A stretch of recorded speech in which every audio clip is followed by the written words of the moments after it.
Baik, Assalamualaikum warahmatullahi wabarakatuh. Kita lanjutkan Bapak Ibu Guru dan Sobat Operator semuanya ke tahapan yang ketiga terkait dengan aplikasi CPT AKM.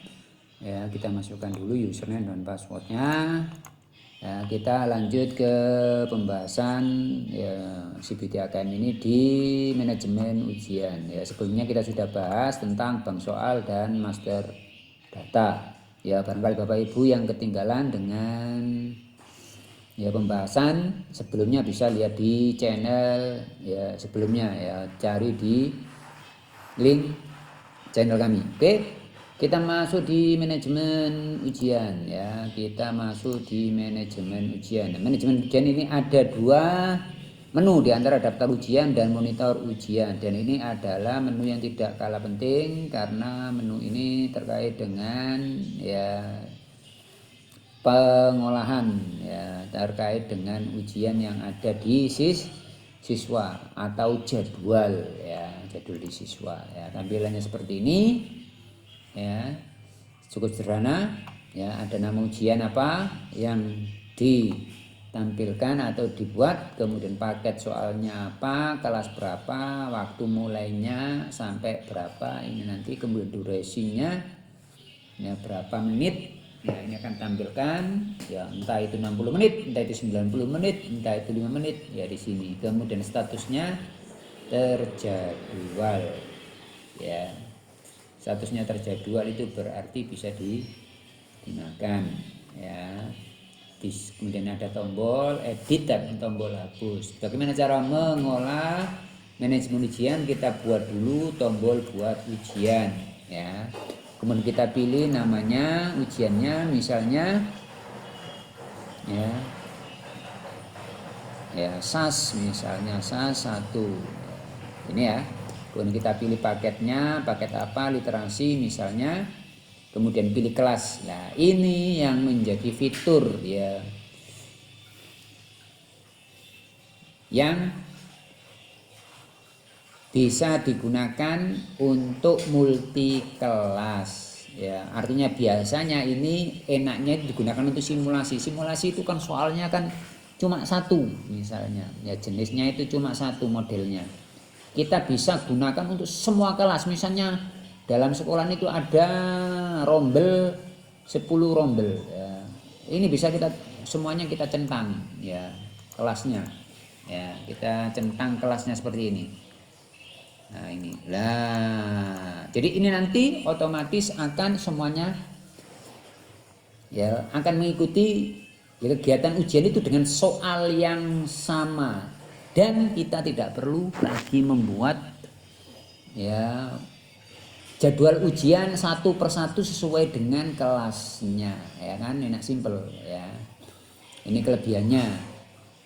Ya, kita bisa multi kelas, jadi bisa banyak kelas. Satu ujian bisa banyak kelas. Misalnya ada kelas 7A, 7B, 7C, 7D dan seterusnya, tinggal ya, tidak perlu lagi buat satu persatu. Enak kan? Ya, oke, sip, mantap. Kemudian kita bisa setting waktu mulainya ya. Waktu mulainya ada tanggal dan jam.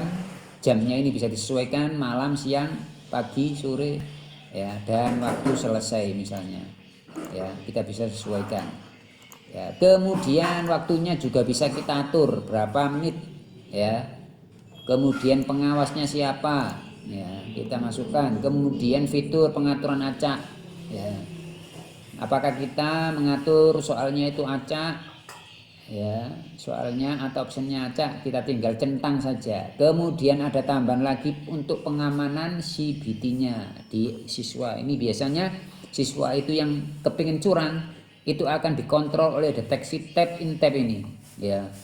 Jika siswa itu membuka ya, aplikasi lain lebih dari 3, ini akan terblokir otomatis. Jika kita setting 1, maka ketika membuka 1 kali maka terblokir ya, membuka kepingin keluar dari tap in tap ya.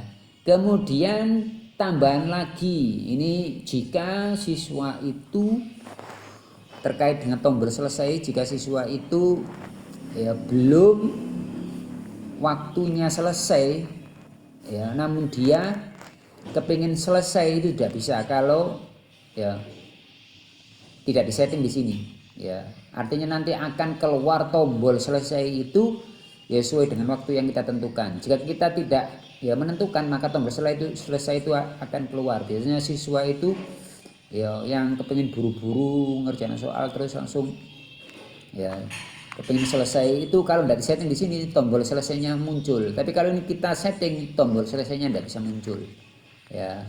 Dan ini ada settingan juga untuk apakah nilai skor siswa itu ditampilkan atau tidak ya. Ini kita pilih di sini, jadi lengkap sip ya.